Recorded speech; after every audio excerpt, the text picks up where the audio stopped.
Hey, what's up guys, TechTime here, and I am back again with a brand new video. So before I begin this one quickly, I want to thank you all so much for watching my content. If you enjoy my videos, leave a thumbs up, make sure you subscribe to the channel, and also follow me on Instagram and Facebook. If you have any questions, go ahead and DM me on Instagram. I answer fairly quickly. Alright, so with that being said, today we're going to be doing an initial review, or you can call it like a 1 week review, of the all-new Motorola Moto G Stylus 5G, which to me is a significant upgrade from last year's Moto G Stylus 5G.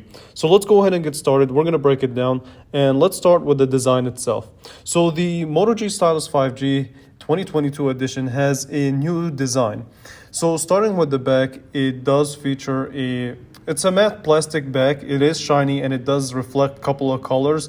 So it gives it a nice look. To me personally, I think it looks sharp, it looks decent, and overall I like it. So on the back you also have a triple camera setup, which we will talk about in a little bit as well. So you have a main sensor of a 50 megapixel, you also have a ultra wide and a depth sensor.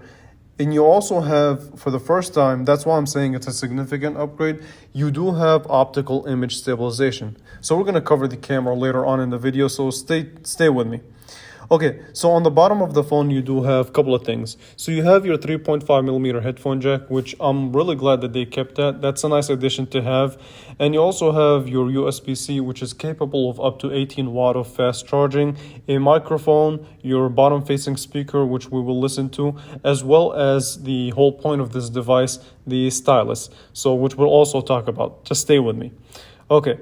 So, and if you look at the sides, so the frame of the phone is made out of this matte plastic material, but it is separated by this glossy also material where it curves from the display. So it looks cool. I just wanted to mention it. And the curve, so the back curve actually has this green hue to it. It's kind of hard to notice on camera, but it is there and it does give it a unique look, if you will say.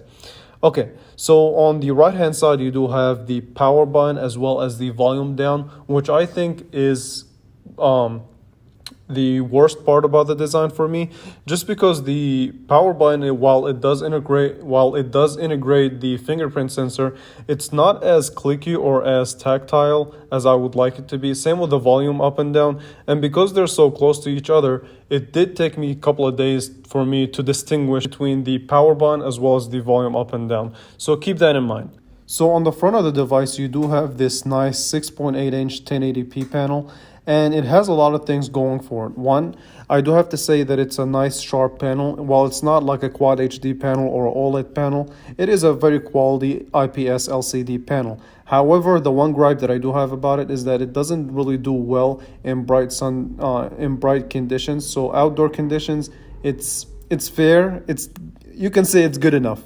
Okay, so the one feature that it does have is a really nice high refresh rate, up to 120 hertz. So you have a couple of options in the settings where you can set it as auto, which will convert between 60 and 120 hertz. You can have it set up at 120 hertz all the time. The battery is going to take a hit when you do that.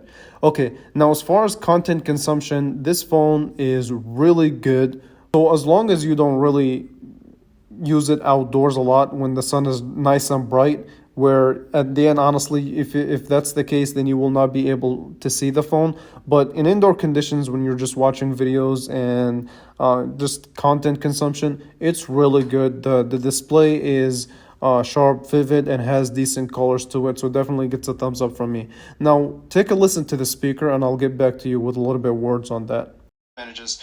So the first benefit is that it's just one material, makes it a little bit cheaper, and hence the name, the A13. So they want to make it as affordable as they can. So the downside is that it's not as grippy as I like it, and also it catches fingerprints like crazy, and it's very reminiscent of the A32 5G. So I'm not a fan of glossy material, but if you put a plastic case on it or a clear case, if you want to show off this glossy material, then you'll be... So the speaker, as you guys heard, it's good, right? I've heard better, of course, but for a mid-range device, it's definitely really good. However, it is only a bottom-facing speaker, so once you block it, it's over. Just keep that in mind. It does get loud, and it does also distort at the highest volume, so that's also something to keep in mind. Now let's move on to the camera. So obviously the best thing about Motorola's camera system is the way you launch it, which is the flick of the wrist. It's the best way to do it. Second place isn't even close. Don't argue with me. Okay, and as far as the camera interface itself, it's really quick, simplistic, and very fast to taking pictures almost instantaneously. And you do have the option to switching from the regular lens to the wide angle lens. And look, this seems to be a promising camera. In the settings itself, you do have also the option to shoot up to 1080p video. So if you want to shoot 1080p at 60 frames per second, you will not be able to switch to the wide angle. However, at 30 frames, you will have the option to switch between the standard and the wide angle. And you do also have optical image stabilization. So I'm really excited to test that out. Okay, and you also have a pro mode where you can control like your white balance, your exposure, your shutter speed, and things of that nature. And I did take a couple of sample pictures, and from what I see, this seems to be a promising camera. So I definitely cannot wait to do a more extensive test of the camera so I can give you guys a much better idea on where this stacks up in the mid-range devices. Now let's talk about specs. So the specs of this device is as follows. One, you do have a octa-core processor, so Motorola decided to go with the Snapdragon 695 chip, and it is a 5G chip, and it's a much better and a step up from last year's 495 chip. So it provides a faster phone and does everything just faster, especially when you combine it with the 120 hertz display.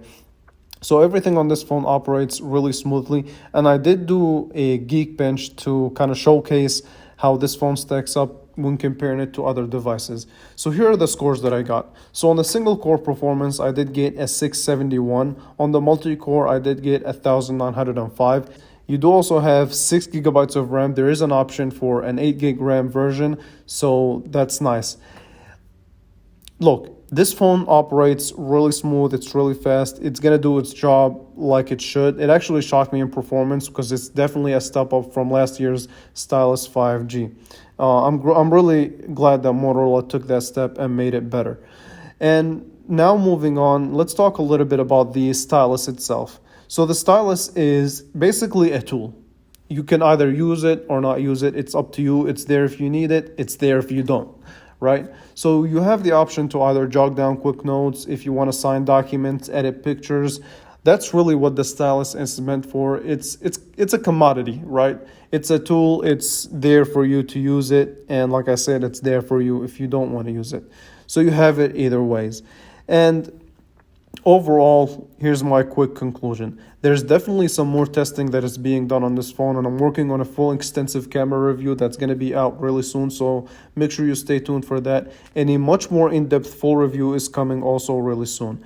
So with that being said, this seems to be a very promising phone with the week that I've spent with it, and I can't wait to test it out some more and see where this phone kind of lands in the mid-range devices. So this phone does cost $299, and you can get it for up to even $400 if you want the 8 gigabytes of RAM as well as the 256 gigabytes of storage.